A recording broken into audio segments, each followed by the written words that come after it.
नमस्कार बच्चों, आप सभी का स्वागत है इस क्लास में। राइट।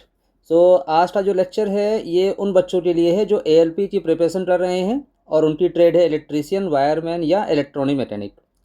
इस लेक्चर सीरीज में हम सिर्फ और सिर्फ क्वेश्चन सॉल्व करेंगे। ठीक है, तो समय को हम ख़राब नहीं करते हैं और स्टार्ट करते हैं अपने क्वेश्चंस की प्रिपरेशन को। राइट, ये रहा आपका देखिए, सवाल पूछ रहा है कि एक IC 741 है। ठीक है, IC 741 है। ये किस टाइप की आईसी बेसिकली पूछ रहा है। ऑप्शन दिए गए हैं, टाइमर आईसी है, काउंटर आईसी है, ऑपरेशनल एम्पलीफायर है या रजिस्टर आईसी है। तो ये क्वेश्चन जो है मेमोरी बेस पे है। पहली बात तो IC 741 जो होती है ये होती है आपकी ऑपरेशनल एम्पलीफायर की आईसी होती है। जनरल सवाल है। ठीक है, अच्छा टाइमर आईसी नहीं है। टाइमर आईसी कौन सी होती है? ये 555 टाइमर होता है या 556 टाइमर आईसी होती है। राइट, हम उसको यूज़ करते हैं यहाँ पर। अच्छा, काउंटर और रजिस्टर आईसी नहीं होती है। ये दोनों जो आईसी होती है डिजिटल आईसी होती है। चाहे वो आपकी काउंटर आईसी हो चाहे वो रजिस्टर आईसी हो, ये दोनों जो होती हैं वो डिजिटल आईसी होती है। ठीक है, चलिए आते हैं नेक्स्ट सवाल पर। ये रहा आपका नेक्स्ट सवाल, जिसमें पूछा गया है कि IC 555, ठीक है, उसमें टोटल कितने नंबर ऑफ पिन्स होती हैं। ये सवाल ध्यान रखने वाली बात। क्या पूछा है? IC 555 में टोटल नंबर ऑफ पिन्स कितनी होती हैं? ये होती है टोटल नंबर ऑफ पिन्स 8 होती हैं इसमें। ठीक है, कितनी पिन्स होती हैं? 8 पिन्स होती हैं, याद रखना है इस चीज़ को। अच्छा, कौन कौन सी पिन्स होती हैं वो भी जरा देख लेते हैं हम लोग एक बार। ये रही आपकी पिन्स जो कि IC 555 टाइमर में होती हैं। ठीक है, देखो, एक होती है जो पिन नंबर 1 है वो है round pin, trigger pin, output और रीसेट। ये 4 पिन इधर हो रही। और पिन नंबर 5 है वो control voltage, threshold voltage, discharge और प्लस VCC। इसको याद करने का एक तरीका है कि यहाँ पर इसको हम इन शॉर्ट लिख लेते हैं GTOR। याद रहेगा। जी से मतलब राउंड है, ट्रिगर है, आउटपुट है और रीसेट है। इसी तरह से इधर लिख लेते हैं VDTC। याद रहेगा इन शॉर्ट। पहला है प्लस VCC, डिस्चार्ज, थ्रेशोल्ड और कंट्रोल वोल्टेज। ठीक है, चलिए स्टार्ट करते हैं। नेक्स्ट क्वेश्चन पे आते हैं। ये रहा आपका नेक्स्ट सवाल। इसमें पूछ रहा है कि ओप एम्प का जो आइडियल इनपुट रेजिस्टेंस होता है ये कितना होता है।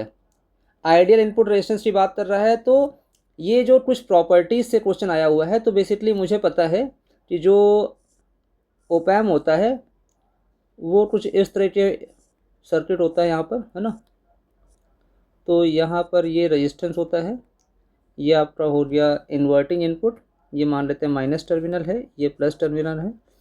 तो ये है आपका इन्वर्टिंग टर्मिनल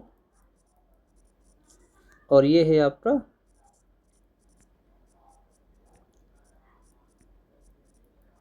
नॉन इन्वर्टिंग।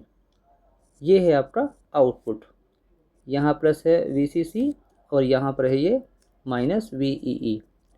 तो जो बात ध्यान देने वाली है, इसमें पूछा कि आइडियल इनपुट रेजिस्टेंस कितना होता है। तो ये जो ये दे रखा है ये होता है RI। ठीक है, इसकी वैल्यू पूछा है। तो ये बेसिकली होता है आपका इनफाइनाइट। याद रखना है कितना होता है, इनफाइनाइट होता है। अच्छा, जब ये इनफाइनाइट है तो एक चीज़ और ध्यान देना है कि जो इन टर्मिनल्स पे करंट आती है, ठीक है, जिसको हम बाइसिंग करंट बोलते हैं या बायस करंट बोलते हैं, ये करंट कितनी होगी? 0 होगी। ये बात ध्यान रखनी है। यहाँ से एक क्वेश्चन और समझ में आ गया। ठीक है, चलिए नेक्स्ट सवाल पे आते हैं। ये रहा आपका नेक्स्ट सवाल। इसमें पूछ रहा है IC 555 बेसिकली किस टाइप की आईसी है। याद कर चुके हैं अभी हम लोग। तो IC 555 जो होती है वो क्या होता है? टाइमर की आईसी होती है। बात समझ में आ रही है। रेक्टिफायर आईसी जो अलग होती है, काउंटर आईसी अलग होगी। Counter IC basically digital IC होती है। ठीक है, तो इसका आंसर क्या होगा आपका? सही आंसर क्या है? टाइमर आईसी होती है ये। राइट। नेक्स्ट सवाल आपका रखा है कि DC पावर सप्लाई का मुख्य काम क्या है। देखो ध्यान रखो, DC पावर सप्लाई पूछ रहा है। इसका मतलब क्या है कि आपको मान लो फॉर एग्जांपल ये DC पावर सप्लाई दे रखी है, DC सप्लाई है। इस DC सप्लाई का जो आउटपुट आएगा वो क्या आएगा? ये तो DC आएगा ना भाई, ध्यान रखना मेरी बात। तो DC सप्लाई का आउटपुट क्या आ रहा है? DC आ रहा है। तो इसलिए इसका जो आंसर सही आंसर हो रहा वो क्या होगा? AC को DC में बदलना। बात समझ आ रही है। DC पावर सप्लाई का मेन काम क्या है? AC को DC में बदलना। फ्रीक्वेंसी करंट तो नहीं हो सकता, और DC टू AC में बदलने का मतलब नहीं है, राइट, क्योंकि आउटपुट आपको क्या चाहिए, DC चाहिए। चलिए आते हैं नेक्स्ट सवाल पर। ये रहा आपका नेक्स्ट सवाल। ये पूछा मल्टीमीटर द्वारा क्या माप सकते हैं, मतलब मल्टीमीटर से क्या क्या चीज़ें मेजरमेंट कर सकते हैं। तो ये आसान सवाल है। देखो मल्टीमीटर की हेल्प से हम voltage, current, resistance, type of the transistor या क्वांटिटी, ये सारी चीज़ें हम मेजर कर सकते हैं। तो इसका जो आंसर हो रहा है वो क्या होगा, उपरोक्त सभी, क्योंकि वोल्टेज भी कर सकते हैं, करंट भी हो सकता है, रेजिस्टेंस भी हो सकता है। तो इसका सही आंसर क्या होगा, ऑल ऑफ द एबव। ये रहा आपका नेक्स्ट सवाल। इससे पूछ रहा है कि CRO का फुल फॉर्म क्या है। अच्छा, इस चीज़ पे थोड़ा ध्यान रखना, क्वेश्चन यहाँ गलती होने चांसेस रहेंगे। कैथोड रे, ये तो ठीक है, दोनों चीज़ों में है कैथोड रे, है ना, लेकिन यहाँ पर है ऑसिलेटर और यहाँ पर है ऑसिलोस्कोप। तो जो इसका सही आंसर होगा, ठीक है, ये होगा आपका सही आंसर कैथोड रे ऑसिलोस्कोप। इस चीज़ को ध्यान रखना। सही, ऑसिलेटर कभी भी इसका सही आंसर नहीं होगा, ध्यान रखना मेरी बात इस चीज़ को, ठीक है, कन्फ्यूजन क्रिएट नहीं होना चाहिए। ये रहा आपका नेक्स्ट सवाल। इस पे आते हैं, नेगेटिव फीडबैक से क्या चीज़ बढ़ती है। देखो ध्यान देने वाली बात ये है कि नेगेटिव फीडबैक से बढ़ना क्या है, राइट। अच्छा, नेगेटिव फीडबैक का पर्पस क्या होता है, सिस्टम को पहली बात तो स्टेबिलिटी चाहिए, ठीक है, तो स्टेबिलिटी ही बढ़ेगी। नेगेटिव फीडबैक से गेन हमेशा रिड्यूस होता है। डिस्टॉर्शन ऐसा पैरामीटर है जो कि रिड्यूस करेगा, डिस्टॉर्शन हमेशा रिड्यूस होगा। नॉइस क्या होगी, ये भी हमेशा रिड्यूस होगी। तो ये 3 पैरामीटर ऐसे हैं जो कि आपके रिड्यूस होंगे। ओनली 1 पैरामीटर ऐसा है जो आपका इंक्रीज करेगा। बात समझ आ रही है, एक ही पैरामीटर ऐसा है जो आपका इंक्रीज करेगा। यहाँ तक बात समझ आ रही है, यहाँ तक क्लियर है, ठीक। चलिए आते हैं नेक्स्ट सवाल पर। ऑसिलेटर क्या उत्पन्न करता है। देखो ये सवाल भी आसान है, ऑसिलेटर से क्वेश्चन आया हुआ है कि ऑसिलेटर का पर्पस क्या है, ऑसिलेटर करेगा क्या। तो बेसिकली ऑसिलेटर जो होता है वो हमेशा AC सिग्नल को जनरेट करता है। बस समझ आ रही है, AC सिग्नल को जनरेट करता है, DC वोल्टेज नहीं, हीट भी नहीं और मैग्नेटिक फील्ड भी नहीं। नेक्स्ट क्वेश्चन बोल रहा है कि FET एक डैश डिवाइस है। तो इसमें क्या भरेंगे, यहाँ पर क्या आएगा। देखो FET जो होता है बेसिकली एक करंट कंट्रोल डिवाइस होता है। कौन सा डिवाइस होता है, गलत बात, FET जो है वो वोल्टेज कंट्रोल डिवाइस है, ध्यान रखना। करंट कंट्रोल कौन होता है, ये होता है BJT, ठीक है। BJT जो होता है वो करंट कंट्रोल डिवाइस होता है, और जो वोल्टेज कंट्रोल होता है वो FET होता है, ठीक है। FET हो या MOSFET हो, या जब नॉर्मली हम जो FET की बात करें तो दोनों चीज़ें जो होती हैं वो क्या होता है, हमारा वोल्टेज कंट्रोल होता है। जो FET है वो वोल्टेज कंट्रोल है, और जो BJT है वो आपका करंट कंट्रोल है। नेक्स्ट क्वेश्चन है, LDR का रेजिस्टेंस प्रकाश बढ़ने पर क्या होता है। बेसिकली LDR होता है लाइट डिपेंडेंट रजिस्टर, ठीक है। तो LDR में जब लाइट पड़ेगी, राइट, तो करंट फ्लो ना स्टार्ट होगी। तो जब अभी करंट नहीं फ्लो हो रही है स्टार्टिंग में, ठीक है, लेकिन जब करंट फ्लो ना स्टार्ट हो रही है, इसका मतलब जो रेजिस्टेंस होगा वो क्या रहेगा, डिक्रीज करेगा। रेजिस्टेंस क्या होगा, डिक्रीज करेगा, ध्यान रखना है। बस समझ आ रही है, रेजिस्टेंस क्या होगा, वो डिक्रीज करेगा। चलिए नेक्स्ट सवाल पे आते हैं। पूछ रहा है, फोटो डायोड सामान्यतः किस बायस में काम करती है। देखो फोटो डायोड जो होता है बेसिकली वो किस में काम करता है, वो रिवर्स बायस में काम करता है।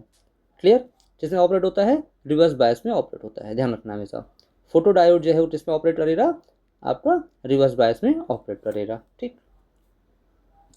नेक्स्ट सवाल पूछा गया है कि LED का पूरा नाम क्या है। देखो ये आसान सवाल है। LED होता है लाइट एमिटिंग डायोड। क्या होता है, लाइट एमिटिंग डायोड, सही। लो एमिटिंग डायोड नहीं होगा, लीनियर एमिटिंग डायोड भी नहीं, ठीक है। चलिए नेक्स्ट सवाल पे आते हैं। ये बोला है कि LED जो है किस बायस में ऑपरेट करती है, ठीक है। LED जो है वो किस बायस में ऑपरेट करती है बेसिकली, तो ये होता है फॉरवर्ड बायस में। LED मतलब लाइट एमिटिंग डायोड किस बायस में ऑपरेट होगी, आपकी फॉरवर्ड बायस में ऑपरेट होगी, ठीक है। नेक्स्ट क्वेश्चन पूछा गया है, कॉमन एमिटर एम्पलीफायर में फेज डिफरेंस कितना होता है। अच्छा, ये समझने वाली बात है कि आपका जो CE एम्पलीफायर है, कॉमन एमिटर एम्पलीफायर है, उस कॉमन एमिटर एम्पलीफायर में जो फेज डिफरेंस पूछा है, ये पूछा है इनपुट और आउटपुट के बीच में पूछा है, ध्यान रखना, ठीक है। अगर मान लो एक CE एम्पलीफायर हमने बनाया, ठीक है, तो इसका जो इनपुट है और आउटपुट है, फॉर एग्जांपल मेरा ये इनपुट दे रखा है, तो जो आउटपुट आएगा तो इस तरह का आएगा, सही। तो इसमें ये प्रोवाइड करेगा 180 डिग्री का फेस शिफ्ट, ध्यान रखना कितना प्रोवाइड करेगा, 180 का फेस शिफ्ट प्रोवाइड करेगा ये। क्लियर, सही है। चलिए आगे नेक्स्ट सवाल पे आते हैं। ये पूछा ट्रांजिस्टर में कितने टर्मिनल्स होते हैं, ठीक है। अगर वो ट्रांजिस्टर नॉर्मली ट्रांजिस्टर की बात कर रहा है तो ये सवाल कहीं ना कहीं कंफ्यूजिंग है कि आप बीजेटी की बात कर रहे हो या एफईटी की बात कर रहे हो या मॉसफेट की बात कर रहे हो। तो जनरली अगर बात करें तो ट्रांजिस्टर जो है इन टर्म्स बात करेगा तो वो 3 होते हैं, ठीक है। चाहे वो बीजेटी में हो तो एमीटर बेस कलेक्टर, और अब एफईटी या मॉसफेट में हुआ तो गेट ड्रेन और सोर्स, ठीक है। नेक्स्ट सवाल पे आते हैं।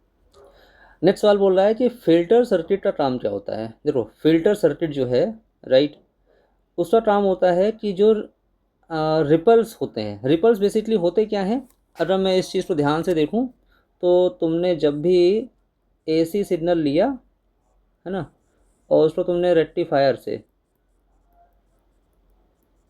इससे पास किया तो जो आउटपुट आएगा, ठीक है। अगर मान लो हाफ वेव रेक्टिफायर है, थोड़ी देर के लिए मान लें, ठीक है। ये हाफ वेव नहीं है, ये तो फुल वेव का हो गया, है ना भाई। अगर मान लेते हैं हाफ वेव रेक्टिफायर है, तो हाफ वेव रेक्टिफायर में जो आएगा कुछ इस तरह का आएगा, ठीक, ठीक है। तो ये हाफ वेव रेक्टिफायर में का जो काम होगा, ये काम क्या होगा, बेसिकली ये रिपल को टर्न करेगा, ठीक है। इस रिपल को टर्न करना है इसका काम।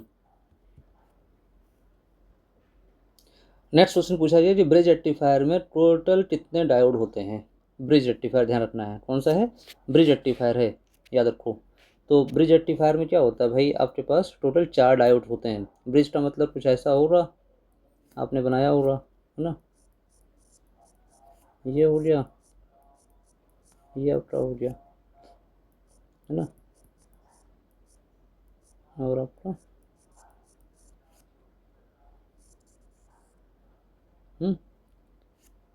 कुछ ऐसा ही होता है।